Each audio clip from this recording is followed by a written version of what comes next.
Hi, Greensburg, Salem. My name is Mrs. Shevchik, and my family is going to share one of our favorite Christmas stories with you today. Home Alone. We love the movie too.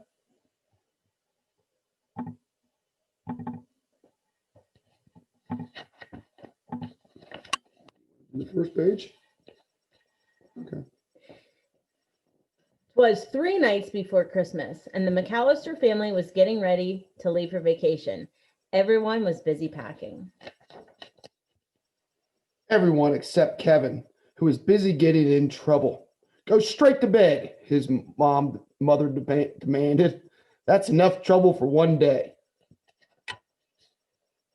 Lying in bed, Kevin could hear voices and laughter coming from downstairs. Everyone was having fun without him. I hope I never see my family again, Kevin whispered. I wish I was home alone. The next morning, the house was very, very quiet. No one was shouting. No one was running around. No one was telling Kevin to hurry up and eat his breakfast. No one was home. Finally, Kevin realized what had happened. I made my family disappear! For the first time ever, Kevin had the house all to himself. He raced up and down the halls. He jumped on all the beds. He ate a giant ice cream sundae for breakfast.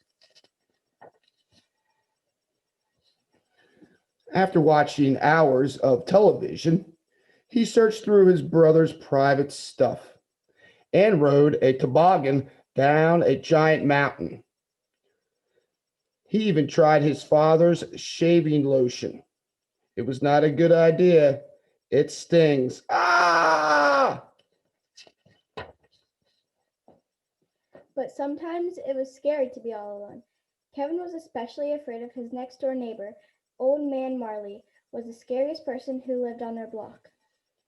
And that night, Kevin heard whispers outside the living room window. Burglars were snooping around his house. You see, Marv said, most of the houses on this street are empty. Everyone is away for the holidays. Perfect, Harry said. We'll come back tomorrow night and steal everything.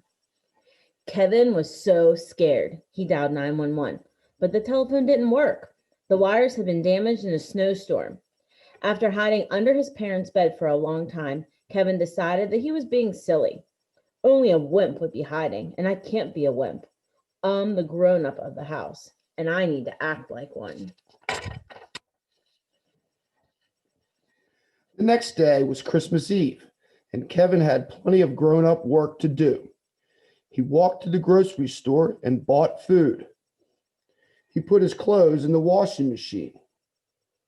He decorated a Christmas tree, and he hung Christmas stockings for his parents and brothers and sisters. I miss you guys, he whispered. I wish you would come back.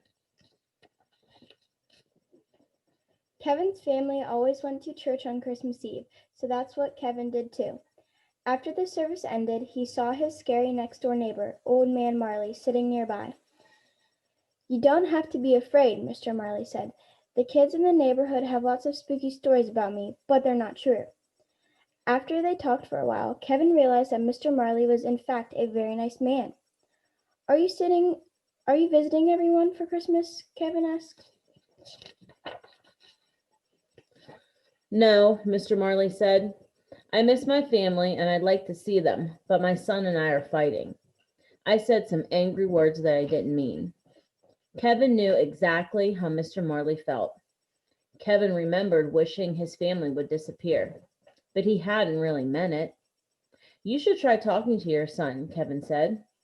Maybe I will, Mr. Marley said. When Kevin left the church, it was already dark.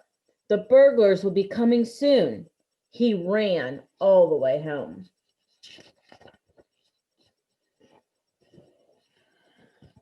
Kevin made a plan that was full of booby traps.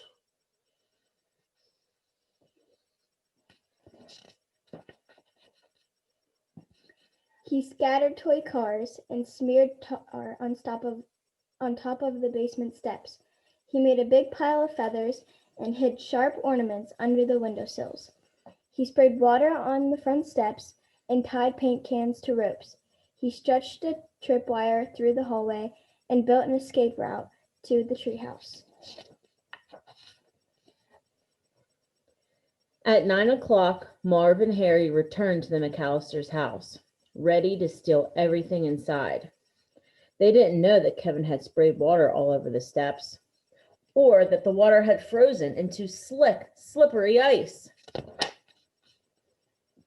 The burglars stumbled into all of Kevin's traps. Yuck! Yow! Wah!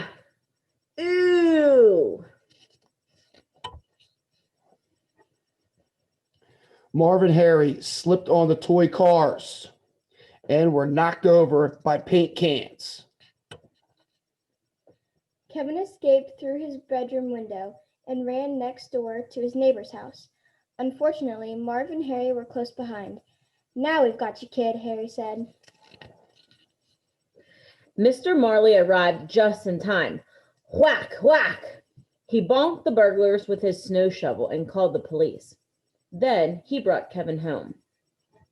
That night, Kevin left a note for Santa Claus along with some milk and cookies. He couldn't wait for Christmas morning. "Dear Santa, I don't need any presents. Just bring my family back. Love, Kevin McAllister." When he woke up the next day, Kevin rushed into the living room. "Mom? Dad? Is anyone here?" No one answered him. Then he heard a familiar voice. "Kevin, is that you?" His mother was home. "I missed you so much," he said, giving her a giant hug. "I missed you too," she said. "Where are the others?" Kevin asked. The front door flew open, and there they were, his father, his brothers and sisters, and everybody was home at last. "Are you okay?" his father asked. "I'm just happy you're all back," Kevin said. "Merry Christmas."